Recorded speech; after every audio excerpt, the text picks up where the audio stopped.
Acte 4, partie 2, section 2, du déterminisme. 1. Le monde a un ordre. En tant que le monde est tout ce qui existe, que tout ce qui est effectif est rationnel, il s'ensuit qu'il n'y a rien dans l'existence qui ne puisse être effectif sans qu'il ne soit du même temps rationnel.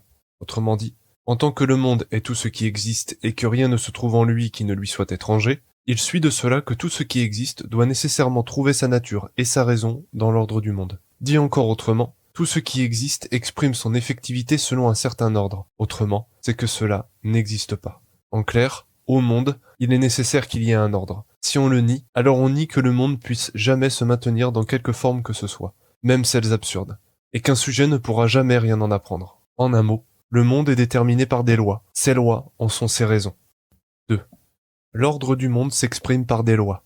En tant que l'idée analytique équivaut à l'objet synthétique, tout ordre dans le monde peut être rendu par une loi. C'est cette loi qui permet de connaître l'ordre du monde. Elle exprime la raison qui produit les phénomènes. Il suit de cela que seule une loi peut exprimer la raison d'un phénomène. Autrement dit, en l'absence de loi claire, aucun phénomène ne pourra être expliqué. Et si l'on demande pourquoi ceci arrive, il ne pourra alors y avoir d'autre explication que celle du hasard, d'une convention, d'une coïncidence extraordinaire, d'une habitude ou d'un miracle.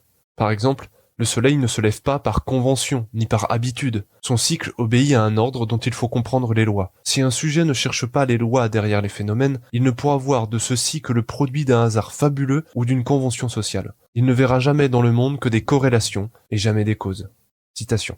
Le déterminisme dans l'expérience donne seul la loi qui est absolue, et celui qui connaît la loi véritable n'est plus libre de prévoir le phénomène autrement. L'indéterminisme dans la statistique laisse à la pensée une certaine liberté limitée par les nombres eux-mêmes, et c'est dans ce sens que les philosophes ont pu dire que la liberté commence où le déterminisme finit. Mais quand l'indéterminisme augmente, la statistique ne peut plus le saisir et l'enfermer dans une limite de variation. On sort alors de la science, car c'est le hasard ou une cause occulte quelconque qu'on est obligé d'invoquer pour régir les phénomènes. Claude Bernard, Introduction à l'étude de la médecine expérimentale, deuxième partie, chapitre 2, 9. 3. Un objet ne peut s'affranchir de la loi dont il est le produit. Un objet produit par une loi dont il s'affranchit démontre par là même l'inadéquation de ladite loi. Cela serait comme s'affranchir de l'ordre du monde, ce qui serait absurde. En outre, qu'un objet ignore la loi qui le détermine n'empêche pas cet objet d'y être soumis. Citation. On n'est jamais au-dessus de la nature. Malebranche, de la recherche de la vérité, livre 2, partie 3, chapitre 4. 4. L'existence d'un objet s'exprime nécessairement au travers de conditions d'existence. Il suit donc de cela que tout objet est déterminé. Cela veut dire que l'être même de l'objet, que ce soit dans son être, sa manière d'être ou son mouvement, est le produit de mécanismes, de lois et d'influences diverses qui participent tous de l'être de cet objet, l'influence, l'affectent et le constituent.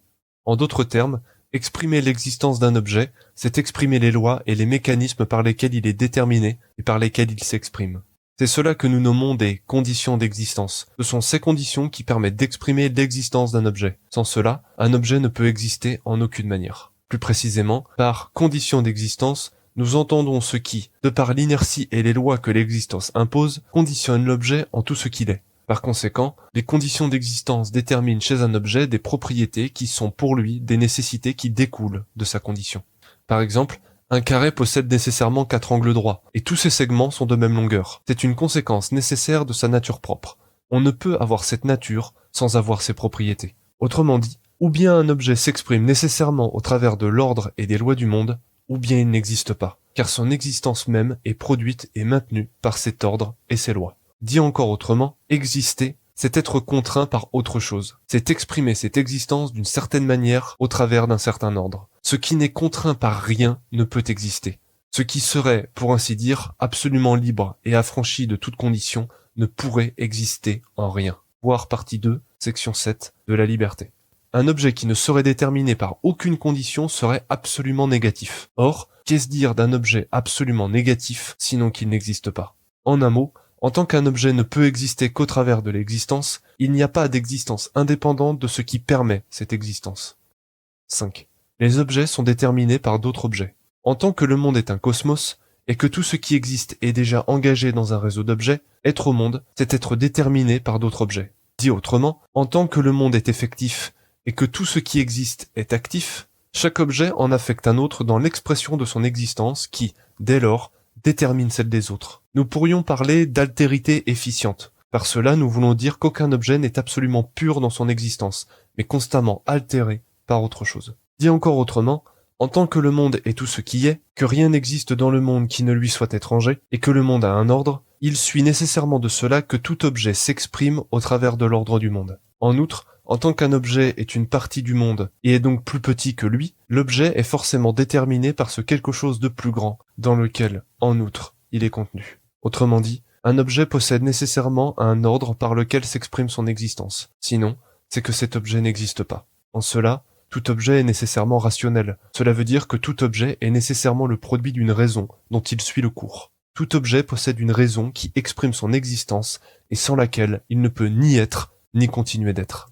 Il suit de cela qu'un objet ne peut pas ne pas agir. Il ne peut pas ne pas agir sur les autres, ni être agi par les autres. Il suit également de cela que les éléments extérieurs à l'objet sont constitutifs de l'être de ce même objet. En un mot, tout ce qui existe est sujet à une altération permanente de l'affection du reste. La réflexion sur les conditions d'existence d'un objet, c'est donc la réflexion qui cherche à comprendre les éléments qui déterminent un objet à exister d'une certaine manière. De cela, il suit que, si un objet existe, c'est que cet objet a une raison. Nous disons qu'un objet a une raison en deux sens. D'abord en tant qu'il a une logique qui exprime son ordre, et ensuite en tant qu'il est le produit de la logique d'un ordre. Un ordre exprime une raison, une logique en vertu de laquelle un phénomène en produit un autre. Tout phénomène est donc le produit d'une somme antérieure. Ainsi, chaque phénomène trouve sa raison dans ce qu'il a produit. De plus, en tant qu'il n'y a rien dans le monde qui ne lui soit étranger, il n'est pas dans la puissance d'un objet du monde d'être étranger à l'ordre du monde. Un objet ne peut donc qu'être conforme à l'ordre du monde duquel il est le produit. De cela, il suit qu'un objet qui ne serait déterminé par rien ne pourrait exister. Citation. Tout s'accomplit selon la nature du tout, et non selon quelque autre nature qui envelopperait le monde par le dehors, qui serait au-dedans, enveloppée par lui, ou qui serait à part et distincte. Marc Aurèle, Pensée pour moi-même, livre 6, 9. Plus précisément, l'expérience montre que les objets s'inscrivent dans des schémas d'existence qui viennent déterminer tout leur être et leur mouvement. Nous disons que l'expérience nous le montre, car refuser au monde ses lois serait retirer toute valeur épistémique à l'expérience. En d'autres termes, si le monde n'avait aucun ordre ni aucune loi, il faudrait en conclure que l'expérience n'enseigne rien au sujet. Citation. Le fatalisme est inévitable dans l'histoire si l'on veut en comprendre les manifestations illogiques, ou, du moins, celles dont nous n'entrevoyons pas le sens et dont l'illogisme grandit à nos yeux à mesure que nous nous efforçons de nous en rendre compte. Tout homme vit pour soi et jouit du libre arbitre nécessaire pour atteindre le but qu'il se propose. Il a, et il sent en lui la faculté de faire ou de ne pas faire telle ou telle chose, mais, du moment qu'elle est faite, elle ne lui appartient plus, et elle devient la propriété de l'histoire, où elle trouve, en dehors du hasard, la place qui lui est assignée à l'avance. La vie de l'homme est double. L'une, c'est la vie intime, individuelle, d'autant plus indépendante que les intérêts en seront plus élevés et plus abstraits. L'autre, c'est la vie générale, la vie dans la fourmilière humaine, qui l'entoure de ses lois et l'oblige à s'y soumettre. L'homme a beau avoir conscience de son existence personnelle, il est, quoi qu'il fasse, l'instrument inconscient du travail de l'histoire et de l'humanité. Tolstoï, Guerre et paix, partie 2, chapitre 4, scène 1. Remarque. Le déterminisme est un principe qu'il est nécessaire d'admettre si l'on veut jamais prétendre à comprendre quoi que ce soit. Le déterminisme est une idéologie qui pose comme principe fondamental que le monde a un certain ordre et que les objets se meuvent relativement à cet ordre. C'est pourquoi le déterminisme est la condition préalable à toutes les sciences. Qu'un objet soit déterminé veut dire que son effectivité est affectée par l'effectivité d'un autre objet. La réflexion sur les conditions d'existence est donc une réflexion sur la manière dont un objet affecte un autre et le modifie dans ce qu'il est. Dans la manière qu'il a d'être, nous disons comment il le détermine. Nier le déterminisme, c'est nier la raison des choses. C'est dire que le monde est sans loi et que les phénomènes arrivent sans cause ni raison, comme le résultat d'une roue qui ne tournerait nulle part et sur rien. S'il fallait que les choses n'aient aucune raison, il s'ensuivrait qu'elles ne pourraient avoir ni forme finie, ni mouvement déterminé. Elles apparaîtraient puis disparaîtraient de manière totalement aléatoire. Chaque objet se métamorphoserait en tous les autres de manière erratique, et tous leurs mouvements seraient chaotiques. Le changement même changerait de nature, et tout ce qui est vrai à un moment ne le serait plus à l'autre. Le monde ne serait rien qu'une sorte d'immense épilepsie. En un mot, nier ce principe, c'est renoncer à un réel absolu et cohérent. C'est admettre qu'il n'y a plus de cause ni d'effet, mais seulement des hasards où il n'est de connexion que celle que l'idée se persuade de voir. Il faut trouver la négation de cette idée, non pas tant dans la raison d'une idée meilleure, que dans celle d'une sorte de dégoût instinctif. En effet, cette vision déterminisme porte un coup à l'ego du sujet. Sans aller jusqu'à parler de blessure narcissique, le sujet réalise alors qu'il n'est qu'une machine entièrement déterminée par des causes dont il ignore tout. Ce dégoût témoigne du réveil d'une machine qui se découvre à elle-même et réalise que tout son être s'est construit sur des chimères, qu'elle s'est fantasmée une identité, une liberté, une volonté, mais qu'elle n'est en réalité que pure forme déterminée. En simple, si on est déterministe, alors on croit que les phénomènes s'expriment et sont déterminés par des lois claires, et donc que, d'une manière ou d'une autre, ces phénomènes se réduisent à ces seules lois. Ainsi, par exemple, étant donné que tous les états psychologiques s'expliquent par des hormones, chaque état psychologique se réduit donc à une sécrétion hormonale. Or, comment un sujet peut-il donner de la valeur à ses sentiments si ceux-ci ne sont que le produit de réactions chimiques? Si l'on va plus loin, cette idée devient incompatible avec tout projet de société, car, si tout est déterminé, on comprend bien que la notion de responsabilité n'a plus le même sens. Or, comment créer une société sans une justice qui repose fondamentalement sur la notion de responsabilité des individus? Le principe de liberté est donc postulé par le sujet pour deux raisons principales. Premièrement, car cela lui plaît. Secondement, car cela lui est utile. De cela, il s'en est suivi une conception de l'âme comme étant quelque chose d'abstrait, entendu par cela qu'elle résiderait dans une réalité hors monde, totalement étrangère au principe de causalité, et dont l'action est déterminée par une volonté libre du sujet. Or, il est clair maintenant qu'une telle conception ne peut qu'être erronée, car définir l'âme ainsi, c'est en fait dire qu'elle n'existe pas. Bien que cela soit pénible à entendre, il est clair que, si une chose se produit, il faut bien admettre que ce quelque chose s'exprime par des raisons et des causes. Autrement, non seulement la chose est incompréhensible, mais elle ne peut faire absolument aucun sens, car elle n'a en elle rien de vrai ni de stable. 6. Le monde n'est pas absurde. En tant que le monde a un ordre par lequel tous les objets sont déterminés, il suit de cela que le monde n'est pas absurde. Il ne se meut pas chaotiquement, mais relativement à un ordre qui en constitue la logique. Dit autrement, en tant que le monde a un ordre et que rien ne se trouve dans le monde qui ne lui soit étranger, il ne peut y avoir d'objet qui soit dépourvu de raison ou dont l'existence serait indépendante de l'ordre du monde. En clair, tout objet dans le monde est déterminé par ses lois. Rien dans le monde ne peut donc être absurde. Rien dans le monde ne peut transgresser ces lois, et tout ce qui existe s'inscrit et s'exprime nécessairement par l'ordre du monde. En outre, si le monde était absurde, aucun ordre, aucune réalité ne serait possible. Aucune science ne pourrait donc être possible. Le spectateur s'en convaincra aisément. Or, l'existence de sciences adéquates est la preuve qu'il existe un ordre du monde, que le monde se meut selon un plan précis dont il appartient à la science de découvrir et produit des régularités qui ne sont pas le produit de la simple imagination, mais bien une expression d'une loi de la nature des choses. Il n'y a pas de loi dans l'indéterminisme. C'est pourquoi un monde indéterminé ne pourrait qu'être absurde. Il est impossible que le monde soit de telle manière qu'il soit absurde, puisque le fait qu'il soit d'une telle manière témoigne d'un ordre précis. Même le chaos s'exprime sous un certain ordre, car tout ce qui advient, advient d'une certaine façon et évolue selon un certain ordre en suivant une certaine logique. Un chaos qui s'exprimerait indépendamment de cela ne pourrait avoir strictement aucun sens. De même, un mouvement qui n'aurait aucune logique ne pourrait exister en aucune façon, car tout mouvement, aussi complexe soit-il, en allant du double pendule à la mécanique atomique, suit nécessairement un mouvement déterminé qui s'exprime au travers d'un certain ordre. Plus précisément, en tant que l'existence d'un objet s'exprime selon un certain ordre, cet objet exprime nécessairement une raison. Mais on aurait tort de rapporter la raison d'un objet à sa fin, c'est-à-dire vers la destination finale de son mouvement. La raison d'un objet n'est rien d'autre que sa propre effectivité, en tant que celle-ci est déterminée par des lois qui en expriment le cours. En clair, n'importe quel ordre peut être dit rationnel, car le non-rationnel est l'absence de tout ordre. Il n'y a donc rien dans ce qui existe qui peut être dit irrationnel, puisque tout ce qui se trouve dans l'existence obéit à un certain ordre. En un mot, le sens du monde est son ordre, c'est-à-dire les lois au travers desquelles s'exprime tout objet. Il suit de cela que tout objet a ultimement un sens, car tout objet exprime son être relativement à l'ordre du monde, c'est-à-dire à son sens. Il suit également de cela que, en tant que rien ne se produit dans le monde qui ne soit absurde, pour comprendre un phénomène, il faut toujours chercher la raison dont il est l'expression. 7. Dans l'ordre du monde, il n'y a aucune exception. En tant que le monde a un ordre, que rien ne se trouve en lui qui ne lui soit étranger, et que le monde n'est pas absurde, il suit de cela qu'il n'y a rien dans le monde qui puisse être une exception dans l'ordre du monde. Une exception dans l'ordre du monde serait une transgression de ses lois. Ce serait se placer au-dessus de lui, se placer en dehors de ses bornes, en un mot, ce serait s'affranchir de son ordre. Ce qui serait absurde. C'est pourquoi nous disons que cela est impossible. Si une loi ne parvient pas à rendre raison d'un phénomène ou que l'on trouve en elle des exceptions ou des paradoxes, c'est que la loi est inadéquate. Ainsi, ce que l'on nomme exception n'est rien d'autre qu'une absurdité motivée par des penchants relativistes et superstitieux. Ce que nous nommons une exception ne désigne que l'ignorance qu'a un sujet envers un objet au propos des conditions qui le déterminent. Citation. Il n'y a dans la nature rien de troublé ni d'anormal. Tout se passe suivant des lois qui sont absolues, c'est-à-dire toujours normales et déterminées. Les effets varient en raison des conditions qui les manifestent, mais les lois ne varient pas. Claude Bernard, Introduction à l'étude de la médecine expérimentale, partie 1, chapitre 1, 1. 8. Dans l'ordre du monde, il n'y a pas de hasard.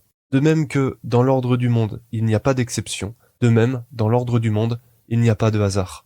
Ce que le commun nomme hasard n'est rien sinon l'expression de son ignorance à propos de l'ordre qui régit le monde. Plus précisément, il n'y a pas, dans ce monde, cette chose que l'on nomme hasard, pas dans le sens que l'entend le commun. Les phénomènes ne se produisent pas de nulle part, flottant au gré du vent dans un désordre chaotique et imprévisible, mais ils sont régis par un ordre précis, soumis à des mouvements mécaniques et déterminés. Cependant, cet ordre est si immense que, par abus de langage, on a fini par dire que jamais l'esprit ne pourrait le connaître. Par extension, on a fini par considérer que les phénomènes pouvaient se produire selon le hasard. De plus, s'il fallait que tout soit une affaire de hasard au sein du possible, il y aurait tant de possibilités que deux objets d'une même espèce ne pourraient être vaguement similaires que par un miracle prodigieux et pourtant constamment renouvelé. Ainsi, ce que nous nommons communément hasard ou fortune ne désigne rien d'autre qu'un ordre dont la logique est encore inconnue. En clair, la nature ne joue jamais au dé. Tout phénomène est strictement déterminé par ses conditions d'existence. 9. Un objet a une nature propre. La nature propre d'un objet est l'expression de ce qu'il est fondamentalement. Tout le reste de ses propriétés s'agrège autour de cette nature propre. L'expression de nature propre pourrait peut-être incliner le spectateur à l'erreur. Par cela, nous ne voulons pas dire que la nature d'un objet serait indépendante de la nature du monde. Nous voulons dire que, dans la nature fondamentale du monde de laquelle tous les objets sont produits, il se dessine des frontières qui permettent de dire qu'au-delà d'un objet s'en tient un autre. Ces frontières dessinent ce que nous appelons une nature propre. C'est elle qui permet de faire la différence entre les objets et de les distinguer les uns des autres. En un mot, la nature propre d'un objet permet de le distinguer clairement de tous les autres. Mais si la nature propre d'un objet lui est unique, sa nature profonde reste fondamentalement la même que tous les autres. En outre, comme la nature propre d'un objet précède l'existence de celui-ci, nous disons que la nature propre d'un objet consiste en sa forme a priori. Voir partie 2, section 3, de l'essence. 10. Un objet possède une fonction propre. En tant qu'un objet possède une nature propre, cet objet possède également une fonction qui détermine cet objet à une certaine manière d'être. En clair, un objet n'est pas comme il le veut, non seulement par les conditions diverses qui déterminent son existence, mais en plus par sa fonction propre qui le contraint naturellement à être d'une certaine manière. D'une manière que nous ne comprenons pas encore, il est parfaitement clair que la nature inscrit dans l'objet une fonction propre ayant une certaine intention et qui le déterminera a priori à une certaine attitude dont il ne pourra s'affranchir tout le long de sa vie. Comment s'exprime cette fonction et comment s'est-elle produite? Cela, nous ne le savons pas encore. Mais c'est là une vérité absolument certaine pour tous ceux qui se sont mis en peine d'observer le vivant. Autrement dit, les objets possèdent une fonction propre, c'est-à-dire une tâche assignée à leur être même de telle manière que l'expression de cet être contribue à la réalisation de la tâche qui lui est assignée. Nous pourrions dire que cette fonction constitue le sens d'être des objets, c'est-à-dire que les objets justifient leur existence en référence à cette fonction. En dehors d'elle, l'objet apparaît comme inutile. C'est pourquoi les objets cherchent à réaliser leur fonction. Leur existence porte l'intention de cette fonction, car la réalisation de cette fonction est l'implication nécessaire de l'expression de leur être. Par exemple, les yeux, du seul fait qu'ils sont, voient. Et c'est pour cela qu'ils existent. S'ils ne voient pas, ils sont inutiles. 11. L'inertie d'un objet est déterminée par la logique de sa forme. En tant que la nature propre d'un objet consiste en sa forme a priori, sa nature consiste donc en la condition principale de son existence. La nature propre d'un objet détermine donc principalement toutes les manières d'être d'un objet. On peut dire que toutes ces manières d'être sont déduites de sa nature propre. Voir partie 2, section 4, des modalités. Si l'on va plus loin, les objets sont des formes dont le mouvement suit une inertie déterminée par la logique de leur nature propre. Cela veut dire que l'effectivité même d'un objet est déterminée par la logique de sa seule forme.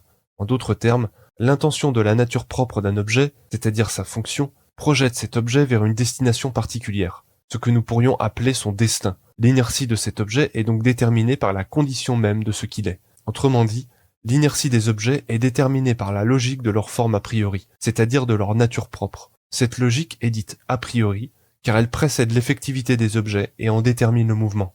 Dit encore autrement, du fait même de sa nature propre, un objet possède une inertie particulière qui le détermine à être d'une certaine façon. C'est ce que nous pouvons nommer une inertie ontologique, c'est-à-dire une inertie qui est déterminée par la forme même de l'objet.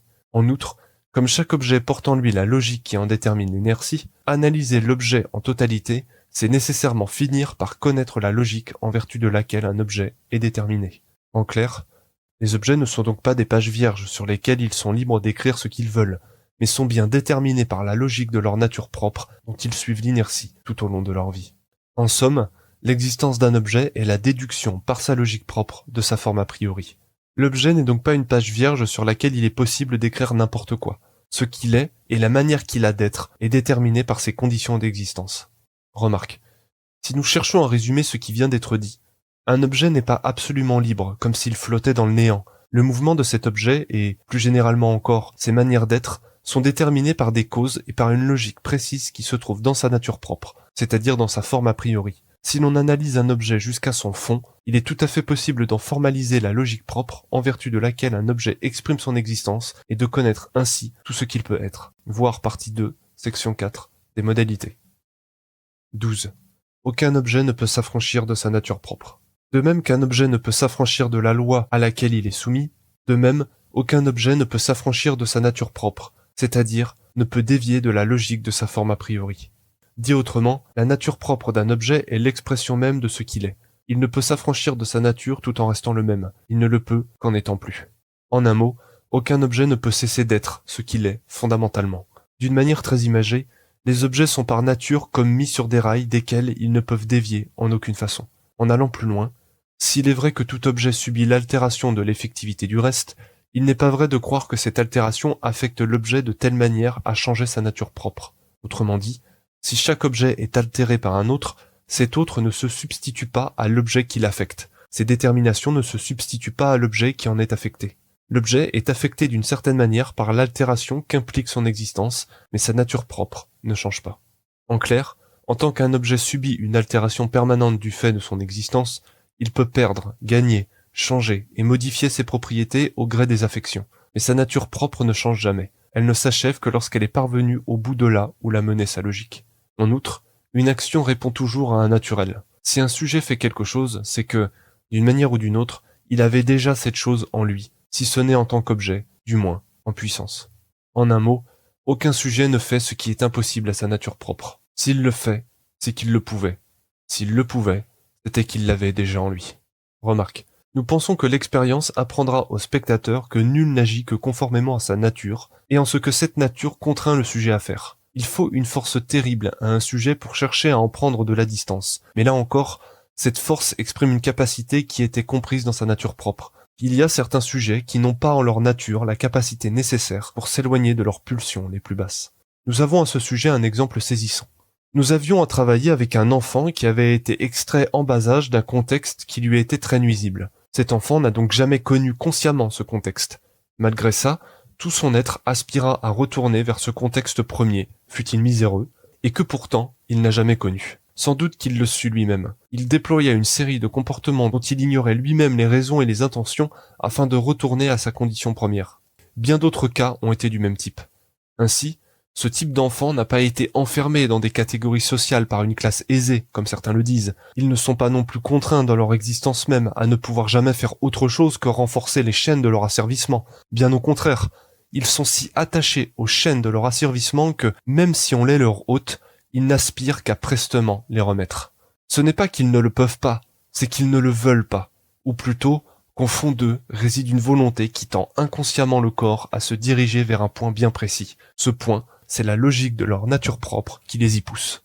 En fait, bien souvent, ce qui nuit le plus à ce type d'enfants, ce n'est pas le mauvais traitement de leur tuteur, c'est la volonté de leur nature propre à retourner d'où ils viennent, même s'ils y sont malheureux, ou bien en y retournant littéralement, ou bien en reproduisant exactement les causes qui les y ont amenés. Quand nous voulons sortir ce type d'enfant de la misère, ce n'est pas tant contre la société que nous devons nous battre, que contre les aspirations inconscientes de cet enfant qui se traduit dans son comportement sans qu'il ne le sache lui-même. Ces enfants ont de nombreuses mains qui se tendent pour eux, de nombreuses occasions pour s'en sortir et vivre dans des conditions plus à même de satisfaire leur dignité et de permettre leur bonheur. Mais cela, ils ne le veulent pas. Pourquoi ? Nous ne le savons pas.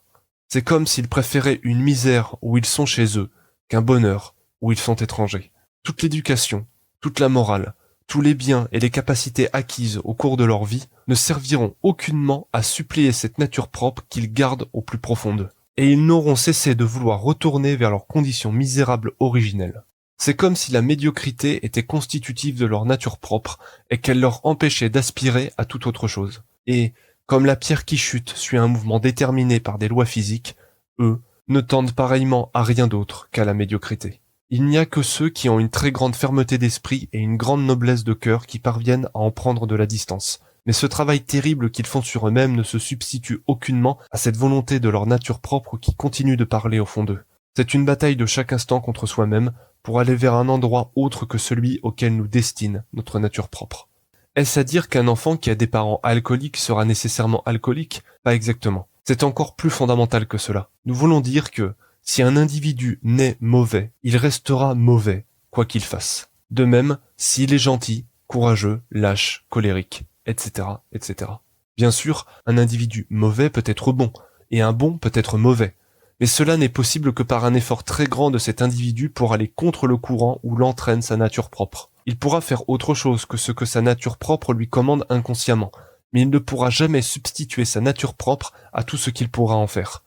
Il restera toujours fondamentalement le même, y compris s'il fait des choses différentes. Autrement dit, et pour rester sur le même exemple, un individu profondément mauvais, même s'il passe sa vie à faire des bonnes actions, ne sera jamais fondamentalement bon. Cela peut être une force, comme une faiblesse. Il y a, à ce sujet, bien d'autres exemples très différents. Mais il n'est pas lieu d'en parler ici. Chacun pourra bien en voir dans le quotidien de sa vie. Ce qui est important de retenir ici, c'est que l'inertie d'un objet est déterminée par la logique de sa forme a priori, c'est-à-dire de sa nature propre, et que, peu importe ce qui peut affecter cet objet, rien ne lui ôtera cette nature propre qu'il a au fond de lui. Il peut changer, mais pas changer, fondamentalement. 13. Un phénomène s'ensuit d'un autre de manière nécessaire. Ce qui est nécessaire et ce dont le mouvement est contraint par la force des choses de telle manière qu'aucun autre mouvement n'était possible. Typiquement, c'est ce qu'aux échecs on appelle un coup forcé. Autrement dit, le successeur d'un phénomène ne se trouve pas par un coup de hasard. Si en effet il existe plusieurs possibles, le phénomène qui se produit n'est pas la résultante d'un hasard entre tous ces possibles, mais bien celle de causes déterminées et de raisons bien précises. Certains scientifiques, par exemple, expliquent que le mouvement des atomes est purement indéterminé. Un atome aurait tel ou tel pourcentage d'aller ici plutôt que là. En cela, le futur ne serait que le produit d'un immense hasard dans lequel la raison n'a plus qu'à sombrer. De plus, s'il fallait que, d'un phénomène, s'ensuive n'importe quel autre sans aucun lien de nécessité, toute succession de phénomènes ne saurait se faire que dans un chaos complet d'événements sans aucun lien les uns avec les autres. Il s'ensuivrait que, d'un phénomène, pourrait s'ensuivre n'importe quel autre, ou que, tout compte fait, celui qui s'est produit aurait pu ne pas se produire. En un mot, tout mouvement d'un phénomène a pour cause l'ordre auquel ce phénomène est soumis. Tout mouvement est donc une nécessité. Cela veut simplement dire que tout phénomène se meut selon les conditions auxquelles ils sont soumis. Remarque, qu'un phénomène qui s'est produit n'aurait pu ne pas se produire, c'est là un préjugé trop communément admis dans l'esprit du commun. Sans doute, il y a plusieurs possibles à une situation donnée, mais que le possible qui en a résulté aurait pu ne pas advenir, cela, nous n'en savons strictement rien, et c'est beaucoup s'avancer que de le croire. Les penseurs parlent beaucoup de ce qui est contingent et de ce qui est nécessaire. Certains se plaisent à imaginer les conséquences de situations contrefactuelles. Qu'est-ce qui se serait passé si Napoléon s'était entendu avec le tsar ? Qu'est-ce qui se serait passé si Napoléon avait gagné à Waterloo ? Qu'est-ce qui se serait passé si César n'avait pas franchi le Rubicon ? Si Octave n'avait pas gagné à Actium ? Si Rome n'avait pas chuté ? Si Constantinople n'était pas tombé ? Si Louis VII et Aliénor n'avaient pas divorcé ? Si Jeanne d'Arc n'était pas née ? Bien que l'on puisse en effet se poser la question, c'est beaucoup s'avancer que de penser que cela eût pu être différent. Ils disent « cela est contingent », car cela aurait pu se passer autrement. Le monde aurait pu ne pas être ainsi. Qu'en savez-vous ? Ça aurait pu ne pas arriver. Qu'en savez-vous ? Il y a un monde où c'est possible. Mais qu'en savez-vous ? Chaque instant est un moment clé où l'histoire peut aller d'un côté comme de l'autre. Chercher à savoir ce qui serait arrivé si cela était différent est tout simplement impossible. Y avait-il d'autres possibilités ? Théoriquement oui, Factuellement, la question n'a pas de sens puisque, précisément, cela n'est pas arrivé. Se poser des questions contrefactuelles n'a ou bien pas de sens, ou bien est très étrange. Ce que l'on estime pouvoir être autre relève d'une ignorance de l'ordre et de comment il est survenu. Il ne faut pas omettre la possibilité que, en histoire, il n'existe pas d'alternative et que tous les phénomènes ne soient que les lignes d'un livre déjà écrit. En définitive, nous n'en savons rien. C'est pourquoi nous ne nous prononcerons pas sur ce sujet. Tout ce que nous pouvons en dire, c'est que les phénomènes ne se produisent jamais sans raison, et qu'il faut donc trouver le sens des phénomènes dans cette raison dont ils sont le produit. 14. Il n'existe pas de conséquences absolument indirectes. En tant qu'un phénomène en suit d'un autre de manière nécessaire et que, dans l'ordre du monde, il n'y a aucune exception, il suit de cela qu'il n'existe pas de conséquences indirectes au sens rigoureux du terme. Autrement dit, les phénomènes s'enchaînent les uns avec les autres dans une suite logique dans laquelle aucune rupture ne peut être faite. Car, s'il devait avoir une rupture, il s'ensuivrait que le mouvement suivant n'est pas le successeur du précédent, ce qui est absurde. Parler de conséquences indirectes serait comme dire d'un long circuit de domino que le dernier étant à ce degré éloigné du premier qu'il n'était pas dans la conséquence du premier de faire tomber le dernier, ce qui est absurde bien sûr. La chute du dernier est nécessairement la résultante de la chute du premier. Parler de conséquences indirectes est toujours une façon de parler pour dire que la cause advenue n'est pas celle attendue, que son événement est très éloigné à sa cause première, ou qu'il passe par de telles modifications qu'il en devient différent à l'extrême de ce à quoi il doit l'origine. Nous avons à ce sujet un exemple amusant. Il existe un jeu de cartes pour enfants qui consiste à poser une carte qui a au moins un attribut commun à la carte précédente. Au moment où la dernière carte n'a plus aucun attribut commun à la première, c'est le premier joueur qui le fait remarquer qui gagne. Ici, la dernière carte n'a plus rien de commun avec la première. Pourtant, la dernière carte est la conséquence directe de la première dont on peut remonter la chaîne et en comprendre la raison. Nous avons comme autre exemple celui des automates cellulaires. Petite simulation très intéressante constituée de structures élémentaires simples qui évoluent de façon discontinue dans le temps et dont le mouvement est déterminé par des règles fixées à l'avance. Personne n'aurait su qu'en regardant ces règles initiales, cela donnerait lieu à l'ensemble de situations qui en a suivi. Pourtant, ce qui se produit est bien la conséquence directe de la situation initiale et on peut tout à fait dire que les conséquences étaient contenues dans les prémices. Il en est de même pour les actions d'un sujet. Il fait, mais ignore lui-même ce qu'il fait. Et quand une conséquence dépasse son intention, il dira que c'est une conséquence indirecte ou quelque chose du genre. En ce sens, l'histoire est le terrain d'expérimentation de nos propres théories. En un mot, le monde est comme le mouvement d'un gigantesque train qui jamais ne déraille. Chacun de ces mouvements en est le continuement. 15. Un phénomène est nécessairement le successeur d'un phénomène précédent. En tant qu'un phénomène s'ensuit d'un autre de manière nécessaire, chaque phénomène nécessite celui qui lui est antérieur. Chaque phénomène implique donc l'existence de celui passé, et chaque phénomène porte en lui l'effet de sa cause antérieure. Autrement dit, un phénomène ne peut exister que s'il a été causé par le phénomène qui lui est antérieur. Ce même phénomène est ainsi déterminé par l'existence d'un phénomène précédent, et ainsi de suite. De fil en aiguille, il se crée alors une suite logique que rien ne peut rompre, et qui est l'inertie propre d'un objet. Il suit de cela qu'un phénomène présent est toujours héritier des raisons des phénomènes passés, mais parfois à ce point même d'éloignement qu'il n'entretient plus de lien apparent. 16. Chaque phénomène est la condition de la détermination du prochain. En tant que, dans l'ordre du monde, il n'y a aucune exception et que, en outre, il n'existe pas de conséquences absolument indirectes, il suit de cela qu'il n'y a pas, dans le monde, de phénomène qui ne soit la condition d'aucun autre phénomène. Chaque phénomène est donc la condition de la détermination du prochain. Il suit de cela que les objets ne dérivent jamais de l'inertie sur laquelle ils sont lancés. Ils ne changent que lorsque leur logique arrive au terme de leur inertie. En outre, en tant qu'un phénomène est nécessairement le successeur d'un phénomène précédent, le phénomène présent contient nécessairement la raison de celui à venir. 17. La détermination d'un objet peut être analysée a priori. En tant qu'un objet possède une logique propre qui en détermine l'inertie, analyser profondément l'objet, c'est nécessairement découvrir la logique de son inertie.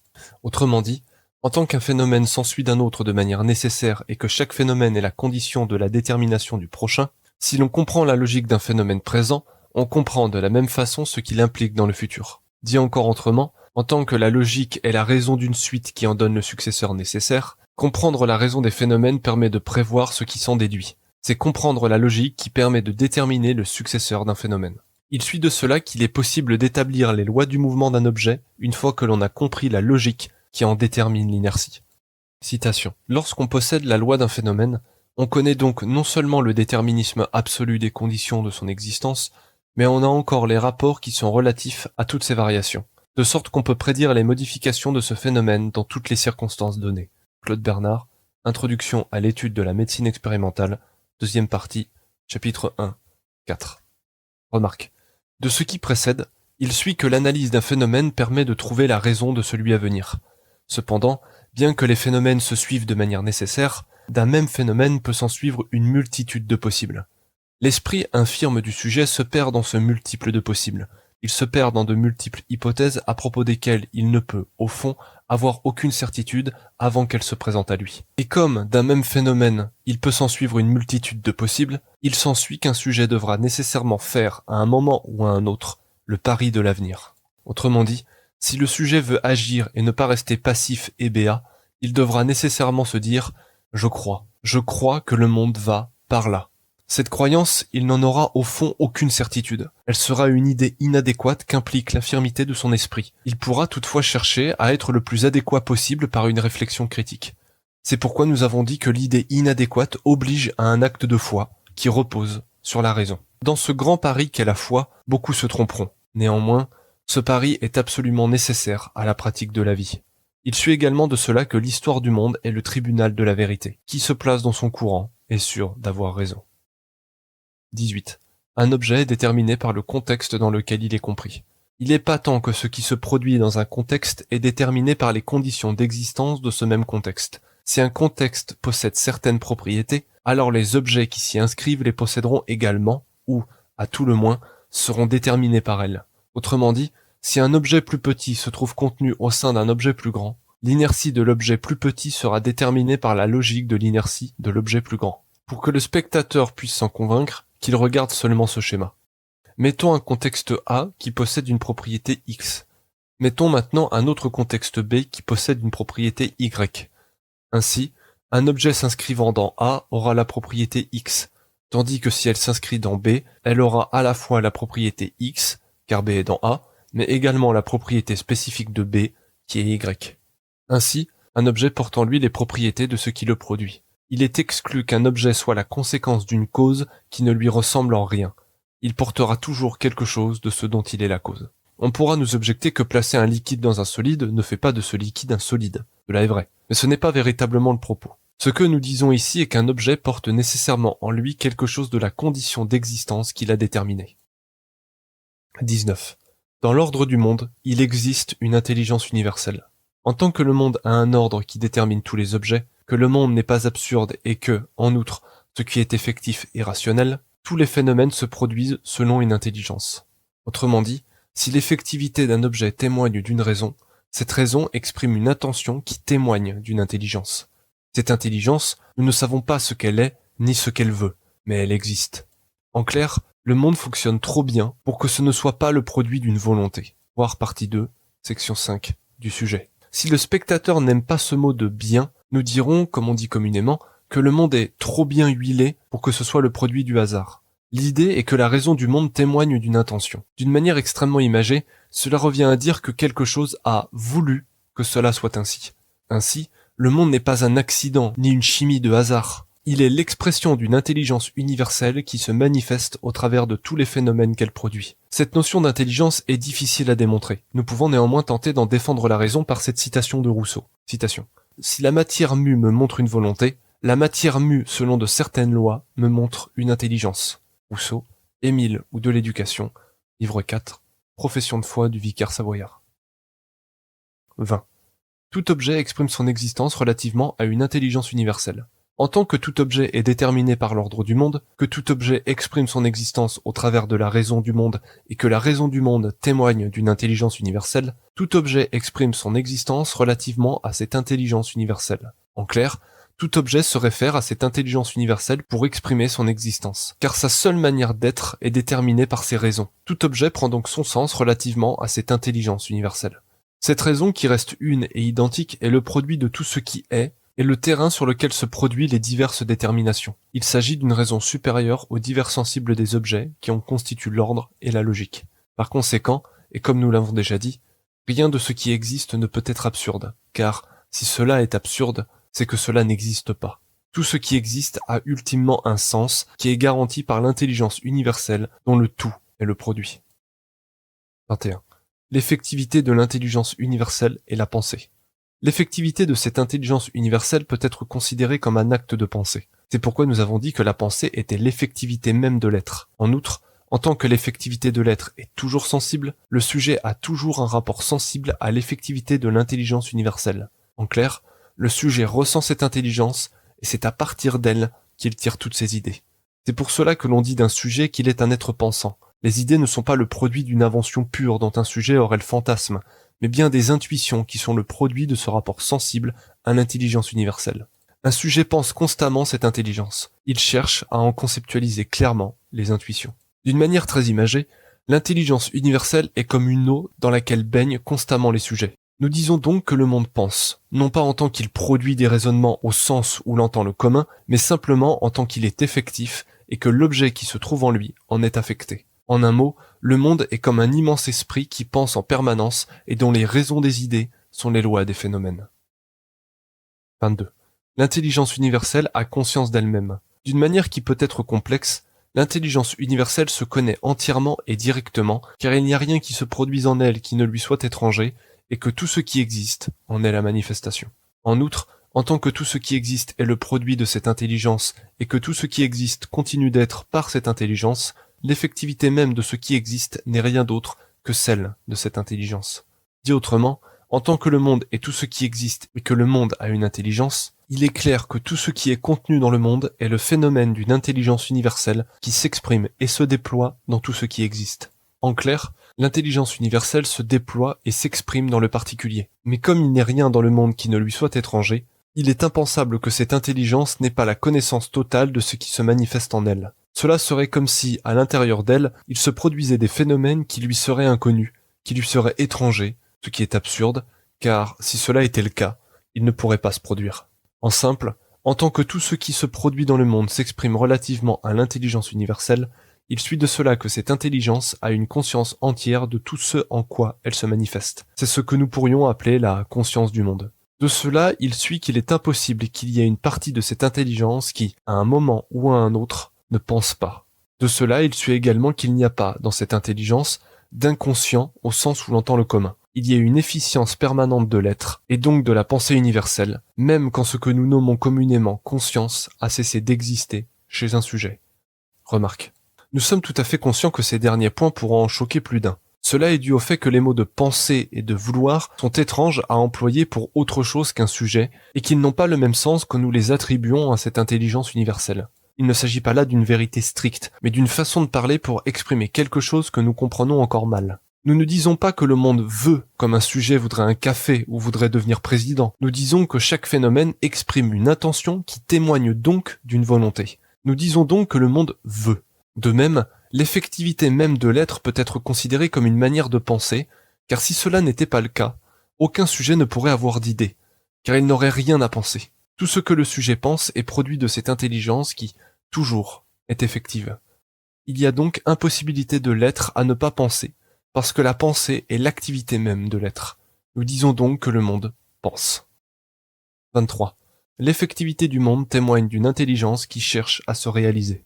Il y a, dans le monde, quelque chose d'encore imparfait, comme une faille qui cherche à se résorber au fil du temps. C'est cela, l'intention générale des phénomènes. Autrement dit, les objets singuliers ont des intentions, mais toutes ces intentions se rapportent à une intention générale qui est celle de l'intelligence universelle et qui fait tendre tout objet vers une même fin. En un mot, chaque phénomène est une expression de cette intelligence universelle qui fait l'expérience d'elle-même. Elle tend vers un but, elle cherche à advenir pleinement, à se réaliser en totalité. D'une manière extrêmement imagée, nous pourrions dire que cette intelligence n'est pas pleinement elle-même. Si elle produit tout ce qui existe, elle ne se trouve pas en totalité dans les choses qu'elle produit. C'est quelque chose que nous ne pouvons démontrer. Nous ne pouvons qu'en avoir l'intime conviction. Tout ce que nous pouvons en dire est que, lorsque nous observons la nature et l'histoire, il est clair que la vie se cherche. De cela, il suit que la vie continue de se chercher, de s'expérimenter.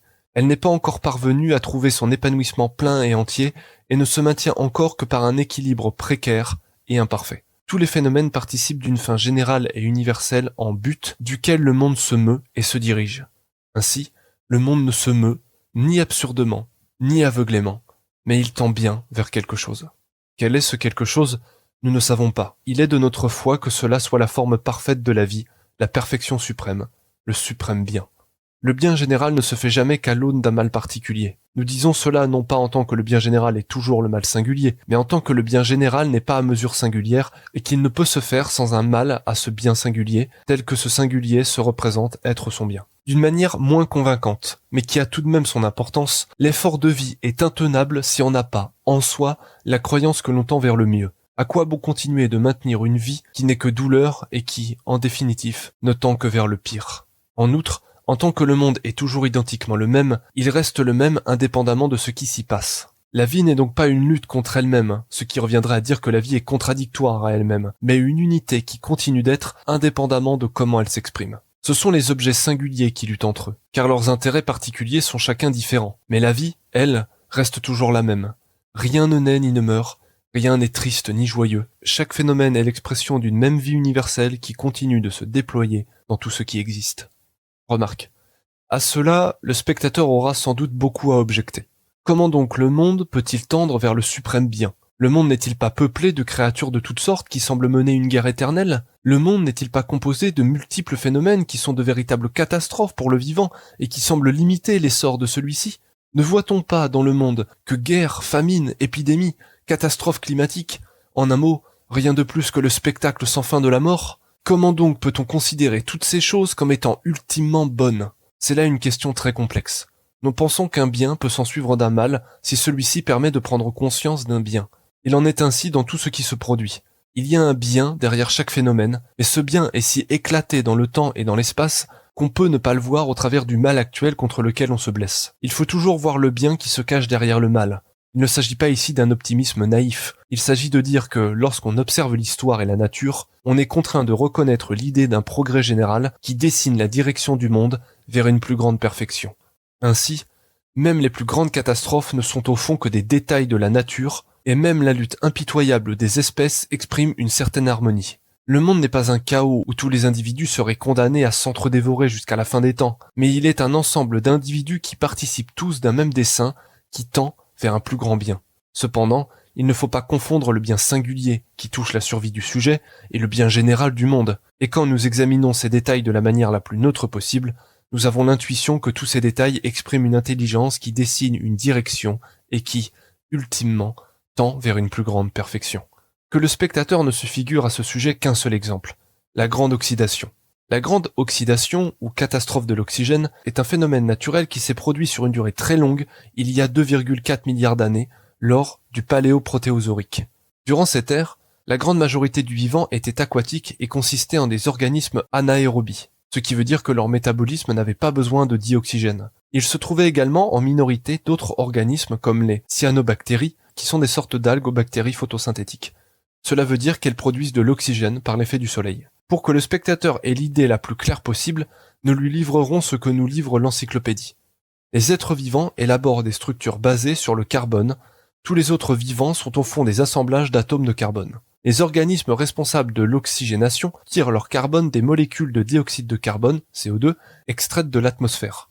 L'énergie nécessaire provenant de la lumière solaire, photosynthèse. Chaque réaction de fixation d'un atome de carbone supplémentaire libère une molécule de dioxygène, O2, qui est donc pour les organismes vivants comme les cyanobactéries qu'un déchet toxique.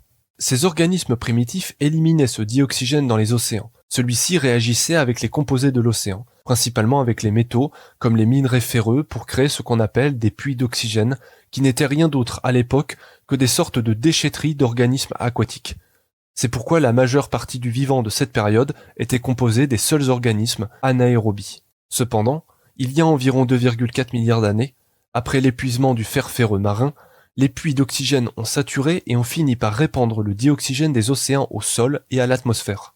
Au temps long, cela a déclenché une crise écologique majeure en raison de la toxicité du dioxygène pour les organismes anaérobies de l'époque, qui, pourtant, le produisaient. Du fait de raisons environnementales complexes, la concentration en oxygène de l'air augmenta rapidement. En 200 millions d'années, elle atteint un seuil de 4%. Si les organismes pour lesquels l'oxygène était toxique ont d'abord cherché à s'en protéger, ils ont bientôt dû s'adapter à cette nouvelle condition de vie et ont développé des façons de vivre qui mettaient l'exploitation de cet oxygène au centre même de leur survie, la respiration. C'est ainsi qu'apparut la vie multicellulaire, aérobie. Ainsi, la vie aérobie, c'est-à-dire la vie d'organismes utilisant l'oxygène atmosphérique libre et qui est actuellement majoritaire, résulte de l'adaptation de la vie primitive à un environnement qu'elle a elle-même rendu toxique.